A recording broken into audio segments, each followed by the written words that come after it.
Hola y bienvenidos a otro video de Mate Fácil. En este video vamos a resolver el siguiente problema.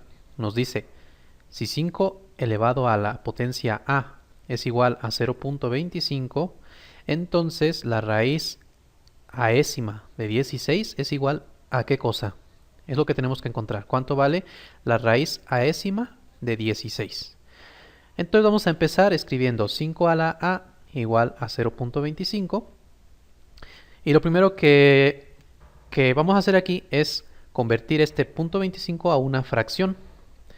El punto 25 se convierte a 25 entre 100. Recuerden que para convertir un número decimal a una fracción lo que hacemos es poner los números que estén después del punto decimal, o sea el 25, y dividir entre un 1 y con la misma cantidad de ceros que los números que pusimos arriba, ¿no? Como en este caso son dos dígitos, ponemos dos ceros.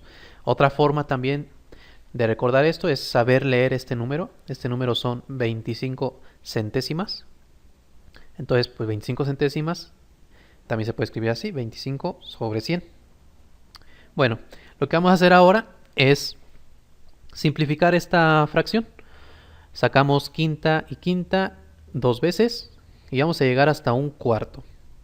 También pudimos haber recordado que es punto 25 es igual a un cuarto. Esta es un decimal muy frecuente. Es por ejemplo también como el 0.5 es igual a un medio. 0.25 que es la mitad de un medio, pues es un cuarto, ¿no? La mitad de 0.5. Bueno, entonces lo primero es esto, convertir el decimal en una fracción, y entonces tenemos que 5 elevado a la a es igual a un cuarto. Nosotros queremos saber la raíz aésima de 16, o sea que debemos de sacar el 16 de alguna manera. Y aquí ya tenemos un 4.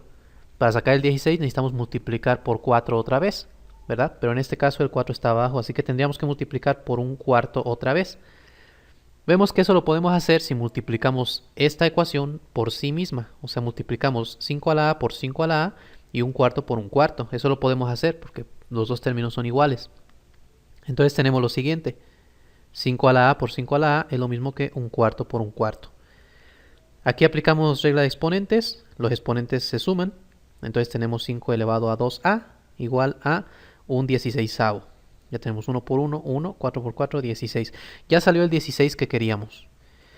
Pero antes de despejarlo, lo que vamos a hacer es aquí aplicar otra regla de exponentes para quitar este 2 que nos está estorbando un poco aquí. Noten que 5 elevado a 2a es lo mismo que elevar 5 al cuadrado y luego elevarlo a la a. Cuando nosotros elevamos un exponente, todo esto a otro exponente, los exponentes se multiplican y obtenemos el 2a. Entonces estoy haciendo el proceso inverso, convertir de una multiplicación de exponentes a una potencia. 5 al cuadrado lo podemos calcular, es igual a 25, y entonces tenemos 25 elevado a la a igual a un 16avo. Ahora, esta a que está aquí como exponente puede pasar como raíz al otro lado. Así que lo pasamos como raíz y tenemos que 25 es igual a la raíz aésima de 1 sobre 16. Recuerden que toda raíz de una división se puede separar en dos raíces. Así que ponemos la raíz aésima de 1 entre raíz aésima de 16. Y también recuerden que cualquier raíz de 1 es igual a 1. Así que ponemos simplemente un 1 y abajo la raíz aésima de 16. Noten que ya casi hemos terminado porque nosotros nos piden la raíz aésima de 16. Aquí está abajo, está dividiendo. Pero esto lo podemos resolver muy fácilmente si este que está dividiendo lo pasamos multiplicando al otro lado.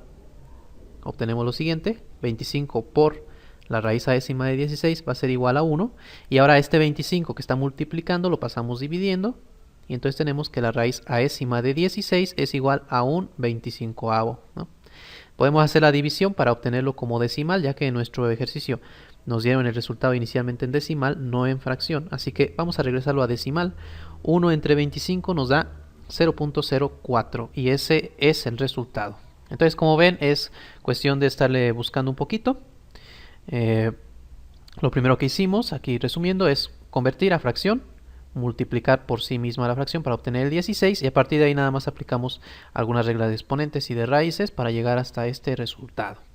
Si tienen alguna duda sobre este video o sobre algún otro ejercicio de matemáticas, pueden comentarlo y yo les contestaré en cuanto me sea posible hacerlo. Apóyenme dándole un like al video y suscribiéndose a mi canal para que mi canal siga creciendo y pueda seguir subiendo más videos como estos.